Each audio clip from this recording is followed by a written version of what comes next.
नमस्कार है सभी को। पार्ट सेकंड में आप सभी का स्वागत है। और हमने क्लास 12 का हिस्ट्री का जो चैप्टर है colonialism and the country side वो स्टार्ट किया था। तो पार्ट 1 देख लेना, तो एक सीक्वेंस ऑर्डर में आ जाएगा चैप्टर। तो खैर हमारा ये part term 2 the rise of jotedars. कौन है ये लोग, कहाँ से आते हैं, वैसा नहीं है, बट हैं कौन लोग ये देखना है। 19वीं सेंचुरी की बात चल रही है और सेंचुरी के बारे में मैं पहले डिस्कस कर चुका हूँ कि जो सेंचुरी होती है उससे एक कम साल चल रहा होता है।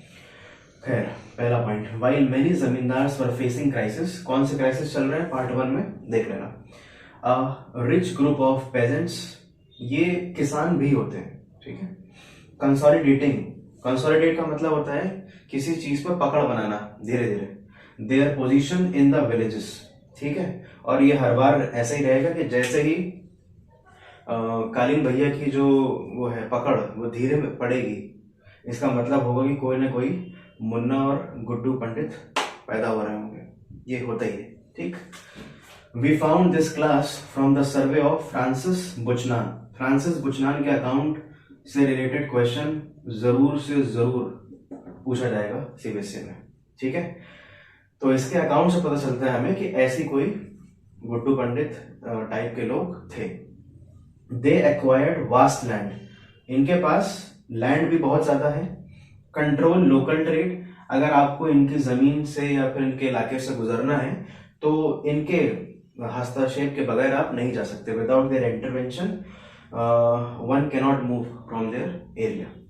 मनी लैंडिंग, पैसा देते भी थे ब्याज पे या फिर रिसीव भी करते थे, और एक तरीके से इनका मनी लैंडिंग का बिजनेस शुरू होता था। तो ये लाला भी थे। Exercising power over poor cultivators, और ताकत अपनी दिखाने के लिए तो जो गरीब उपज करने वाले लोग हैं उन पे ये अपनी ताकत दिखाते थे, शो करते थे। कैसे?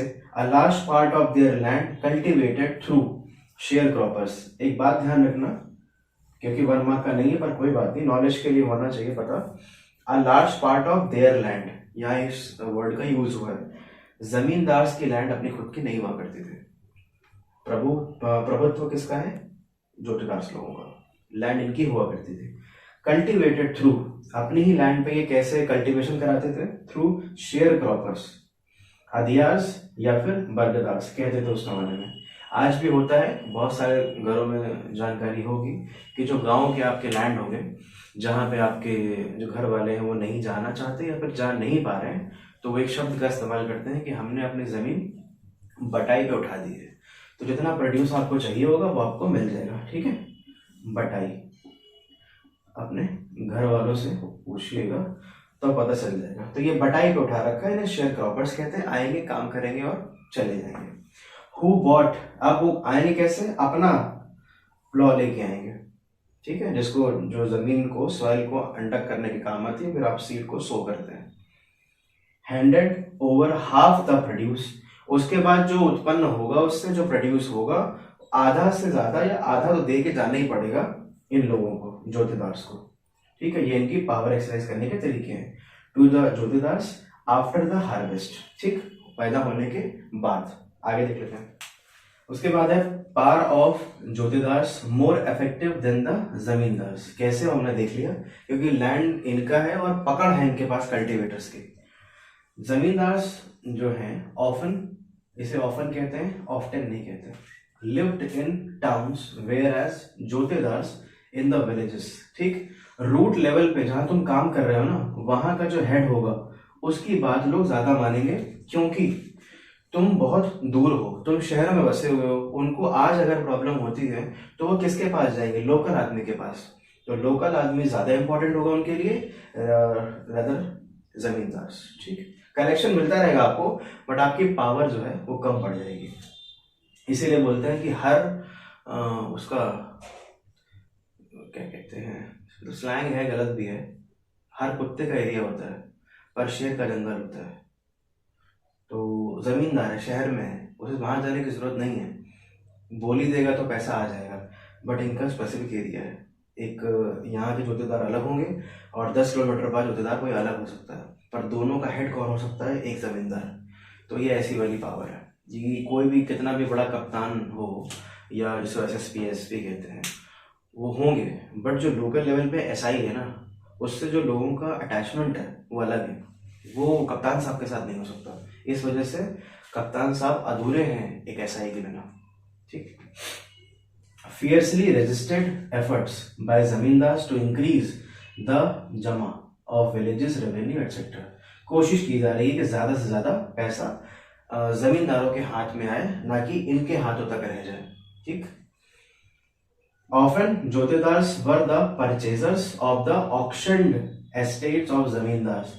तो ये भी जो डीएम साहब वहां के हैं, सॉरी कलेक्टर साहब जो लोग थे, उन्होंने भी नोटिस कर लिया था कि जो हम लैंड बेच रहे हैं, ऑक्शन कर रहे हैं, वो अक्सर देखा जा रहा है कि जमींदारों को कोई फर्क ही नहीं पड़ रहा है। क्यों?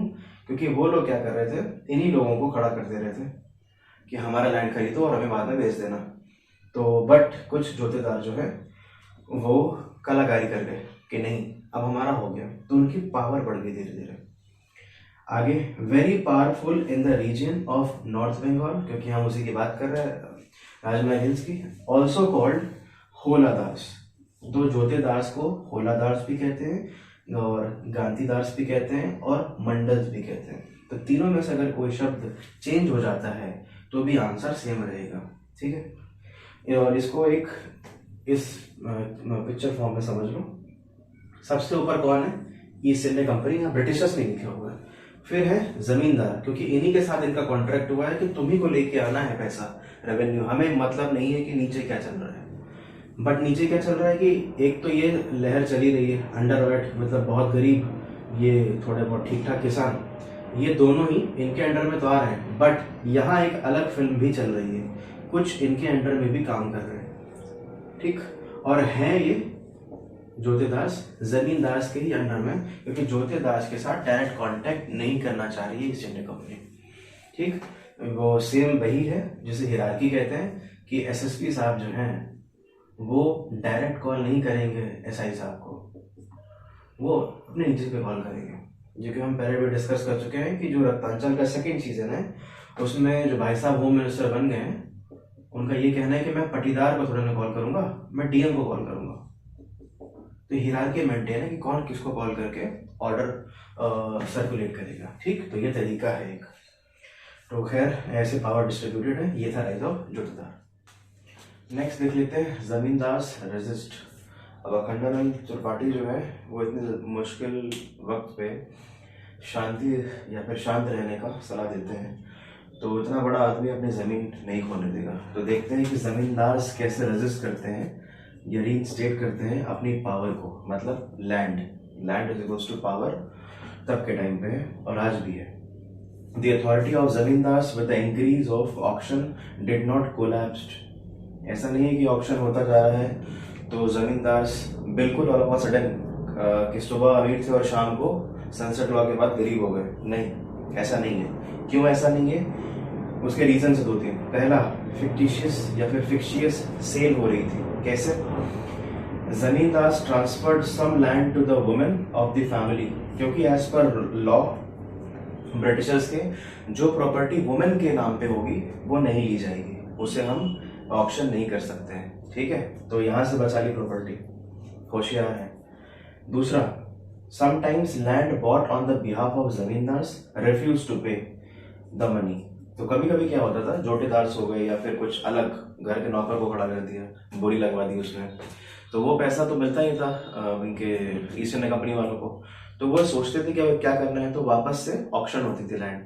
तो इतनी बार ऑक्शन करने के जब उनको पता चलता था कि ये सब बेनामी लैंड है, ये शब्द है बेनामी, ठीक है, विदाउट एनी नेम और या फिर ओनर का ना होना या पता ही ना होना, तब क्या करते थे, थक हार के वापस से उसी जमींदार को बेच देते थे कि भाई जितना बनता है उतना ले ले। ठीक, पर मतलब जमीन ले ले, पैसा जितना बनता है उतना दे दे। और ये हुआ हैपन बिटवीन 1793 टू 1801। पता चला कि जितनी सेल हुई है उसमें से 15% जो सेल कह रहा हूँ ऑप्शन हुई लैंड, वो फिक्टिशियस थी या फिक्टिशियस थी। 1793 याद रखना, परमानेंट सेटलमेंट की डेट है, अभी से शुरू हुआ है। ठीक है, शुरू क्या हुआ, एक तरीके से माहौल में आ गया है। ठीक, आगे देखते हैं अगले points. If people bought land was of outside village, मान लिया है कि किसी क्योंकि इन लोगों को खेल समझ में आ गया था ईस्ट इंडिया कंपनी वालों को, उनके जो रेवेन्यू कलेक्टर्स थे जो आज के डीएम है कि फिक्टिशियस जो सेल चल रही है, तो उन्होंने क्या किया, उस गांव के बाहर के लोगों को अप्रोच किया कि ज़मीन बिक रही है, आवन जाओ। तो यहाँ भी खेल चलाया त्रिपाठी साहब ने। Outside village were attacked by lathiyals, लाठी को लाठियाल्स कहते हैं। समटाइम्स राइट्स, जो छोटे पीजेंट्स हैं, resisted them to enter the village, अब तुम विलेज में आ ही नहीं पाओगे, तुम लाठियों से पीटे जाओगे, तो जमीन क्या खरीदोगे और रहोगे कहाँ, इससे अच्छा भैया बेच के निकलो यहाँ से। और किसको बेचोगे, तो वहां पे मसीहा खड़ा हुआ जिसका नाम है जमींदार, कि भैया बेचना है लैंड, कोई बात नहीं, तुम्हारा दुख हमारा दुख सेम है। यही चीज जिन्होंने गैंग्स ऑफ वासेपुर देखी है सीजन 1 या सीजन 2, मुझे इतना याद नहीं है, तो जब झारखंड का जो कॉन्ट्रैक्ट है वो बाहर के लोगों और ऑनलाइन में जब वो हो गया, क्या कहते हैं, शिफ्ट, तो स्टेशन से लोगों को भगा देते थे। वो क्या नाम था, Nawazuddin Siddiqui.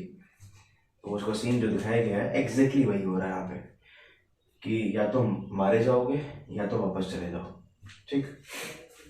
The cell of जमीन ऐसा इसलिए भी इम्पोर्टेंट है क्योंकि जब जमीन बिक रही है ना, तो वो डिस्टर्ब कर दे रही है सेंस ऑफ आइडेंटिटी, जमींदार की जो वो है उसके जमीन के साथ अटैचमेंट, प्राइड उसके साथ जो अटैच्ड है, क्योंकि वो बेइज्जती तक हो रही है कि जो बड़े जमीन आपके पास थी वो धीरे धीरे कम पड़ती जा रही है, मतलब आपकी पावर जो है वो कम पड़ती जा रही है। उस पावर और प्रतिष्ठा को बचाने के लिए, दिस इज प्रतिष्ठा, therefore were not easily displaced, तो वो इतनी आसानी से हाथ से जमीन नहीं जाने दे सकते थे।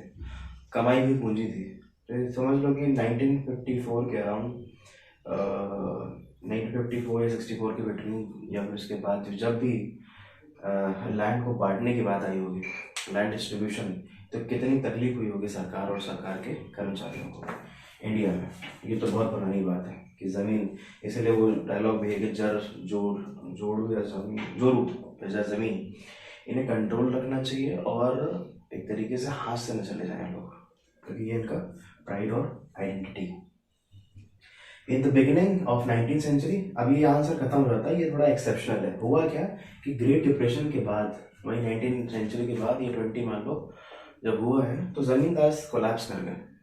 ठीक, क्यों? क्योंकि इनकी जमीन थी नहीं, इनके पास पकड़ थी गांव की, रेवेन्यू जनरेट हुआ नहीं, तो जोतेदार अचानक से पावरफुल बन गए। तो आप ये कह सकते हैं कि जो आज जिन्हें हम जमींदार, नंबरदार और उनके पास ज़मीन है, ये सब है, वो हम कहीं पे भी इंडिया के किसी कोने में कहते हैं, तो मोस्ट ऑफ देम जोतेदार हुआ करते होंगे, जोतेदास मंडल या फिर खुलादास, ठीक, जिनको आज हम जमींदार मानते हैं। पर जमींदार यहाँ से डिग्रेड होना शुरू हो गए थे, यहाँ से ख़त्म होना शुरू हो गए थे। नेक्स्ट टॉपिक है फिफ्थ रिपोर्ट, और बहुत इंपॉर्टेंट है, सैम्पल पेपर में भी मिलेगा और है भी, और तुमको प्री बोर्ड या बोर्ड में मिल जाएगा। द फिफ्थ रिपोर्ट, तो जितनी भी चीज़ें हमने डिस्कस करी हैं उनमें से बहुत सारी चीज़ें रिपोर्ट के फॉर्म में सबमिट की गई है ब्रिटिश पार्लियामेंट को 1813 में। ठीक, सबसे पहला पॉइंट यही है जब भी फिफ्थ रिपोर्ट के बारे में बात होगी, या तो ऐसा आएगा या तो फिर क्रिटिसाइज करने को आएगा। It was series of the fifth report on administration and activities of East India Company। बोले तो 5 रिपोर्ट से पहले भी रिपोर्टें हुई होंगी और उसके बाद भी हुई होंगी, बट इम्पोर्टेंट कौन सी है, 5वीं वाली, क्योंकि वो एडमिनिस्ट्रेशन और एक्टिविटीज को डिस्कस कर रही है ईस्ट इंडिया कंपनी की। हिंदी में बोला जाए करतूत, ठीक, शुद्ध हिंदी में। Consisted of 1002 pages, of which 800 pages were appendices that reduce petitions। ठीक, जो कि सिर्फ petitions बता रहा है कि जमींदार ने हमसे क्या बोला, राइट की क्या हमारे साथ दिक्कत थी, कलेक्टर्स ने हमें क्या बोला, रेवेन्यू जो जनरेट कर रहा है वो क्या बोल रहा है, रिटर्न्स कितने आए, और जुडिशियल एडमिनिस्ट्रेशन कैसे चल रहा है, मतलब न्याय व्यवस्था कैसे चल रही है। 800 पेजों में यही चीज डिस्कस करी गई थी। ठीक, इंक्लूडिंग बंगाल एंड मद्रास, जो कि मद्रास आज का तमिलनाडु है। There were groups in Britain who were opposed to the monopoly that East India Company had took over trade with India China। ये हुई है तकलीफ जिसकी वजह से पार्लियामेंट को पकड़ रखनी पड़ी ईस्ट इंडिया कंपनी में, कि भाई क्यों तुम लोग मोनोपोली जनरेट कर रहे हो कि अगर किसी को भी वेस्ट से ईस्ट की तरफ आके ट्रेड करना है इंडिया में, तो वो सिर्फ हमारी इजाज़त के बाद कुछ कर सकता है। नहीं मिलेगी इजाज़त तो आप एक सिक्का भी ले जा सकते हैं। This is basically monopoly. और इकोनॉमिक्स वाले तो जानते हो। आगे के पॉइंट से लेते हैं। ठीक है, उसके बाद many thoughts this was benefiting the East India Company not Britain as a whole. कुछ लोगों में आग चालू हो गई क्योंकि ट्रेडिंग मना कर दी थी इन लोगों ने, मोनोपोली कर दी थी। Company misrule, corruption, maladministration published in press. बदनामी चालू हो गई। ताकतवर थे नहीं थे उसको अगर हम इत्र करके सोचें तो अगर हर्षद मेहता देखा है स्कैम 1982 वाला, अभिषेक बच्चन वाला नहीं, दूसरा वाला, तो उसमें जो बुल भाई साहब हैं, वाली वाली बहुत देते हैं, सतीश कौशिक साहब बहुत अच्छे एक्टर हैं। उनका एक डायलॉग है कि जब किसी को एक तरीके से तोड़ ना पाओ फिजिकली, तो उसकी बदनामी करना चालू कर दो, वो खुद टूटने लगेगा। और ये चलता भी है। अगर कोई स्ट्रांग आदमी है और दूसरा एक दो आदमी है, तो जो दूसरा आदमी स्ट्रांग आदमी को या तो हरा पाएगा, और ऐसा सबकी बस की होती नहीं है, तो वो या तो उसे क्रिटिसाइज करेगा या फिर गलत सलत करेगा। बहुत बेसिक से डायलॉग ये है कि बच्चा अगर जब भी पूछता है माँ बाप से कि हम एक बड़ी बड़ी बिल्डिंग्स में क्यों नहीं खाना खा सकते, तो अक्सर यही सुनने को मिलता है कि कोई ना कोई गलत काम करके हम यहाँ तक पहुँचते हैं और हम ऐसे नहीं हैं। ऐसा बिल्कुल नहीं होता। सेकेंड चीज़ मेरा मानना है, मैं गलत भी हो सकता हूँ, दूसरी चीज़ क्या है कि वुमेन को अगर कमज़ोर साबित करना है तो उसके कैरेक्टर पे अटैक करना शुरू करो, अपने आप वो हार मानना शुरू हो जाएगी। और इसी तरीके से आज भी समाज स्टैंड आउट करता है अपने आप को, और तब भी करता था। ठीक है। So British Parliament forced by an act, इनको लेके आना पड़ा क्योंकि वहाँ जो गवर्नमेंट थी, वहाँ के जो लोग थे वो पैसे वाले थे, कैपिटलिस्ट रन कर रहे हैं पार्लियामेंट, तो उनकी बात कैसे टाल दोगे तुम। और EIC को अपनी रिपोर्ट जो है सबमिट करने का जो ये इनिशियल फेज है, ये रिपोर्ट क्यों बनाई जाए, तो फोर्स कर रही है पार्लियामेंट कि जो हरकत कर रहे हो वो सबमिट करो हमें, और प्रोड्यूस करी गई अंडर सेलेक्ट कमेटी। ये याद रखना। फिर है the evidence present in reports are invaluable but official reports like this had to read carefully. ऐसा मानना था लोगों का। तो ये क्रिटिसिज्म नंबर 1 है, और ये क्रिटिसिज्म नंबर 2 है कि पढ़ तो लेते हैं क्योंकि ऑफिशियल ने रिपोर्ट तैयार की है, बल्कि है इनवैल्यूएबल। Report is एक्सेजरेटेड। जो इनके अपोजिट थे ईस्ट इंडिया कंपनी के, उनका ये कहना है कि एक्सेजरेशन हो रहा है, मतलब खामा बढ़ा चढ़ा के लोग बातें बता रहे हैं। कैसी? उनका ये मानना था कि ऐसा कि हर बार होता था कि जमींदार वर ऑलवेज डिस्प्लेस्ड, मतलब कि ऑक्शन हो रहा है और उसके बाद किसी और को बेनामी लैंड दे दी जा रही है। ये तो मजाक की बात है। तुम्हारे पास कलेक्टर था, तुम्हारे पास इतने सोर्सेज थे, सर्वे कराया तुमने, तुमको पता ही नहीं चला कि बेनामी लैंड सेल हो रही है। तो बेवकूफ़ बनाने की जरूरत नहीं है, तुम लोग सिर्फ पैसा दबाना चाह रहे हो। ठीक, तो इनको fifth report was criticise like this. अगर सिर्फ फिफ्थ रिपोर्ट पूछता है तो इसके पहले वाले सारे पॉइंट क्रिटिसिज्म आ जाता है, तो ये सारा इंक्लूडिंग दिस कि क्रिटिसिज्म क्यों हो रहा है। ठीक, तो अभी के लिए इतने ही। आगे देखते हैं चैप्टर में और क्या क्या आने वाला है। धन्यवाद तब तक के लिए।